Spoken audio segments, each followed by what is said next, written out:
ಎಲ್ಲರಿಗೂ ಇಂದಿನ ತರಗತಿಗೆ ಸ್ವಾಗತ.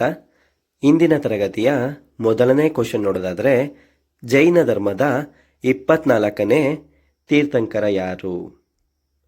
ಪಾರ್ಶ್ವನಾಥನ, ಇಲ್ಲ ಋಷಭನಾಥನ, ಇಲ್ಲ ಅಜಿತನಾಥನ, ಇಲ್ಲ ವರ್ಧಮಾನ ಮಹಾವೀರನ? ಜೈನ ಧರ್ಮದ 24ನೇ ತೀರ್ಥಂಕರ ವರ್ಧಮಾನ ಮಹಾವೀರರಾಗಿದ್ದಾರೆ. ಮೊದಲನೇ ತೀರ್ಥಂಕರ ಋಷಭನಾಥ ಅಂದರೆ ಆದಿನಾಥರು ಆಗಿದ್ದಾರೆ. ಮುಂದಿನ ಕ್ವಶನ್, ಮಹಾವೀರರು ಜನಿಸಿದ ಸ್ಥಳ ಯಾವುದು? ಲುಂಬಿಣಿನ, ಇಲ್ಲ ಕುಂಡಗ್ರಾಮನ, ಇಲ್ಲ ವೈಶಾಲಿನ, ಇಲ್ಲ ಪವಪುರಿನ? ಮಹಾವೀರರು ಕುಂಡಗ್ರಾಮದಲ್ಲಿ ಜನಿಸಿದರು.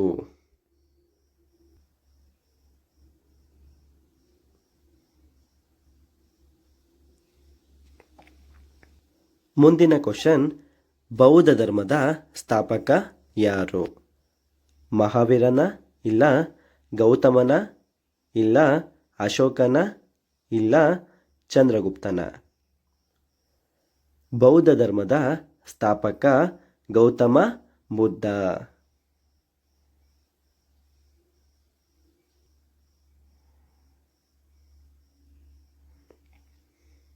ಮುಂದಿನ ಕ್ವಶನ್, ಬುದ್ಧನ ಮೂಲ ಹೆಸರೇನು? ವರ್ಧಮಾನನ, ಇಲ್ಲ ಸಿದ್ಧಾರ್ಥನ, ಇಲ್ಲ ರಾಹುಲನ, ಇಲ್ಲ ಶುದ್ಧೋಧನನ? ಬುದ್ಧನ ಮೂಲ ಹೆಸರು ಸಿದ್ಧಾರ್ಥನಾಗಿದೆ.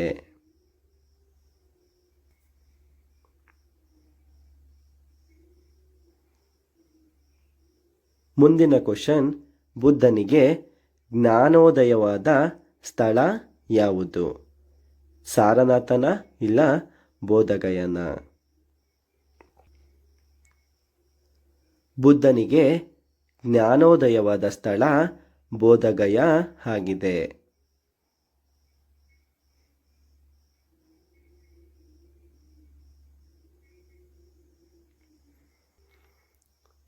ಮುಂದಿನ ಕ್ವಶನ್, ಬುದ್ಧನು ತನ್ನ ಮೊದಲ ಬೋಧನೆಯನ್ನ ಎಲ್ಲಿ ನೀಡಿದನು?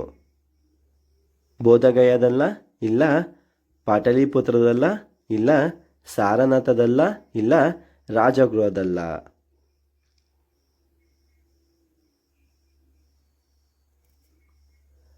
ಬುದ್ಧನು ತನ್ನ ಮೊದಲ ಬೋಧನೆಯನ್ನ ಸಾರನಾಥದಲ್ಲಿ ನೀಡಿದನು.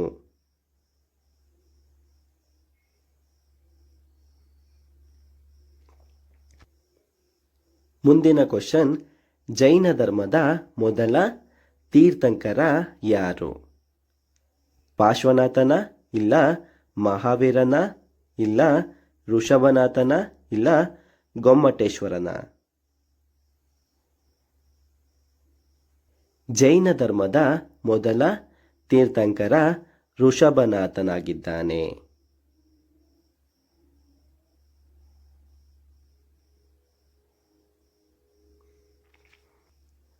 ಮುಂದಿನ ಕ್ವಶನ್, ಮಹಾವೀರರು ಎಲ್ಲಿ ನಿರ್ವಾಣ ಹೊಂದಿದರು? ಪವಪುರಿಯಲ್ಲ, ಇಲ್ಲ ಶ್ರಾವಣಬೆಳಗೊಳದಲ್ಲ, ಇಲ್ಲ ಕುಶಿನಗರದಲ್ಲ, ಇಲ್ಲ ವೈಶಾಲಿಯಲ್ಲ? ಮಹಾವೀರರು ಪವಪುರಿಯಲ್ಲಿ ನಿರ್ವಾಣ ಹೊಂದಿದರು.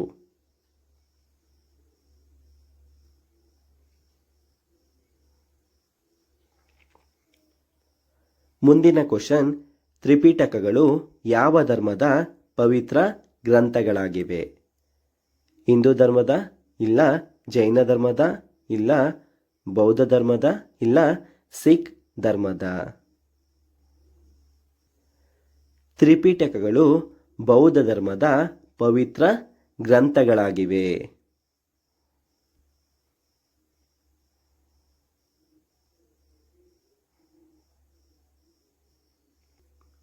ಮುಂದಿನ ಕ್ವಶನ್, ತ್ರಿಪಿಟಕಗಳು ಯಾವ ಭಾಷೆಯಲ್ಲಿವೆ? ಸಂಸ್ಕೃತದಲ್ಲ, ಇಲ್ಲ ಪ್ರಾಕೃತದಲ್ಲ, ಇಲ್ಲ ಪಾಳಿ ಭಾಷೆಯಲ್ಲ, ಇಲ್ಲ ಹಿಂದಿ ಭಾಷೆಯಲ್ಲ?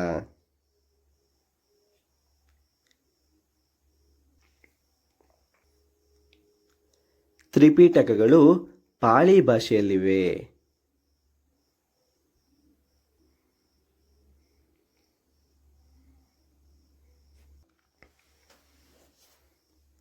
ಮುಂದಿನ ಕ್ವಶನ್, ಜೈನ ಧರ್ಮದ 2 ಪ್ರಮುಖ ಪಂಥಗಳು ಯಾವುವು?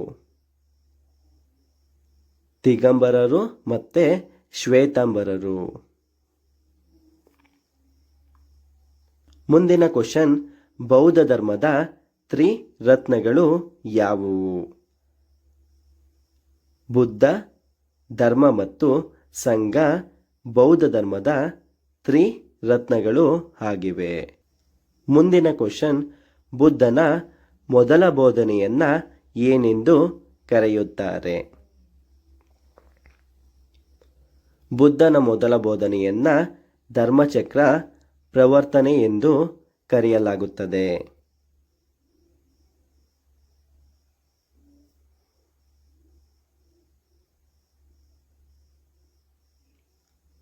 ಮುಂದಿನ ಕ್ವಶನ್, ಮಹಾವೀರರ ಪೋಷಕರ ಹೆಸರೇನು? ಮಹಾವೀರರ ಪೋಷಕರ ಹೆಸರು ತಂದೆ ಸಿದ್ಧಾರ್ಥ ಮತ್ತು ತಾಯಿ ತ್ರಿಶೂಲಾದೇವಿ ಆಗಿದ್ದಾರೆ. ಮುಂದಿನ ಕ್ವಶನ್, ತ್ರಿಪಿಟಕಗಳನ್ನು ಹೆಸರಿಸಿ. ತ್ರಿಪಿಟಕಗಳು ವಿನಯ ಪಿಟಕ, ಸೂತ್ತ ಪಿಟಕ, ಅಭಿಧಮ್ಮ ಪಿಟಕವಾಗಿದೆ. ಮುಂದಿನ ಕ್ವಶನ್, ಜೈನ ಧರ್ಮದ ಪಂಚ ಮಹಾರಥಗಳು ಯಾವುವು? ಜೈನ ಧರ್ಮದ ಪಂಚ ಮಹಾರಥಗಳು ಅಹಿಂಸೆ, ಸತ್ಯ, ಆಸ್ತೇಯ, ಅಪರಾಗ್ರಹ ಮತ್ತು ಬ್ರಹ್ಮಚರ್ಯವಾಗಿದೆ.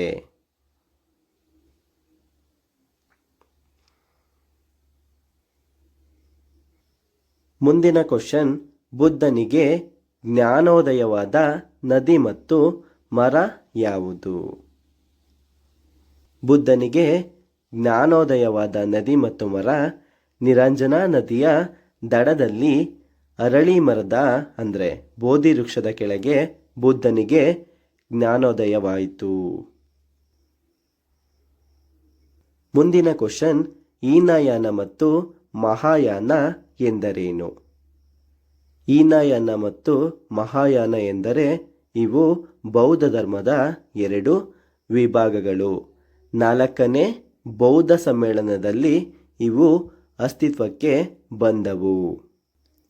ಮುಂದಿನ ಕ್ವಶನ್, ಜೈನ ಧರ್ಮದ 23ನೇ ತೀರ್ಥಂಕರ ಯಾರು?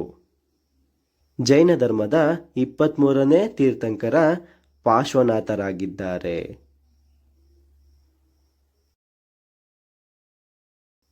ಮುಂದಿನ ಕ್ವಶನ್, ಅಷ್ಟಾಂಗ ಮಾರ್ಗದ 2 ಅಂಶಗಳನ್ನು ತಿಳಿಸಿ. ಅಷ್ಟಾಂಗ ಮಾರ್ಗದ 2 ಅಂಶಗಳು ಸಂಯುಕ್ ದೃಷ್ಟಿ ಮತ್ತು ಸಂಯುಕ್ ವಾಕ್ ಆಗಿದೆ. ಮುಂದಿನ ಕ್ವಶನ್, ಬೌದ್ಧ ಧರ್ಮದ ಅವನತಿಗೆ 2 ಕಾರಣಗಳನ್ನು ಬರೆಯಿರಿ. ಬೌದ್ಧ ಧರ್ಮದ ಅವನತಿಗೆ ಬೌದ್ಧ ವಿಹಾರಗಳಲ್ಲಿ ಭ್ರಷ್ಟಾಚಾರ ಮತ್ತು ಹಿಂದೂ ಧರ್ಮದ ಪುನರುತ್ಥಾನ ಕಾರಣವಾಗಿದೆ ಅಂತ ಹೇಳ್ಬೋದಾಗಿದೆ.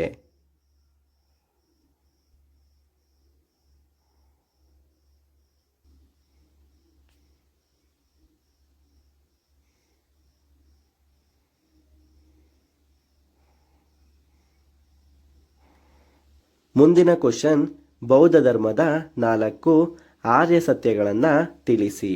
ಬೌದ್ಧ ಧರ್ಮದ 4 ಆರ್ಯ ಸತ್ಯಗಳು: ಪ್ರಪಂಚವು ದುಃಖಮಯವಾಗಿದೆ, ಆಸೆಯೇ ದುಃಖಕ್ಕೆ ಮೂಲ ಕಾರಣ, ಆಸೆಯನ್ನು ತ್ಯಜಿಸಿದರೆ ದುಃಖ ನಿವಾರಣೆಯಾಗುತ್ತದೆ, ದುಃಖ ನಿವಾರಣೆಗೆ ಅಷ್ಟಾಂಗ ಮಾರ್ಗಗಳಿವೆ.